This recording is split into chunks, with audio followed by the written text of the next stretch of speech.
بسم اللہ الرحمن الرحیم۔ السلام علیکم ورحمۃ اللہ وبرکاتہ۔ نماز جنازہ۔ جناب رسول کریم صلی اللہ علیہ وآلہ وسلم نے فرمایا، کسی مسلمان کی نماز جنازہ پڑھنے پر 1 قرات کا ثواب ہے۔ اگر جنازے کے ساتھ جا کر قبر پر مٹی ڈالے تو 2 قرات ثواب ہیں۔ 1 قرات احد پہاڑ کے برابر ہے۔ نماز جنازہ رکوع و سجود کے بغیر کھڑے کھڑے ہی پڑھی جاتی ہے۔ اس کی 4 رکعات ہوتی ہیں۔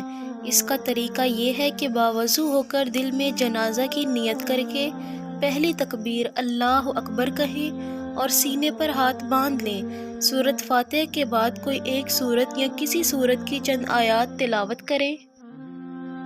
دوسری تکبیر کے بعد درود ابراہیمی جو نماز میں پڑھا جاتا ہے پڑھیں۔ تیسری تکبیر کے بعد میت کی مغفرت کے لیے مسنون دعائیں پڑھیں اور چوتھی تکبیر کے بعد سلام پھیریں۔ مزید ایسی اسلامی ویڈیوز دیکھنے کے لیے ہمارے چینل ماریہ خان وائس کو سبسکرائب کریں۔ اللہ حافظ۔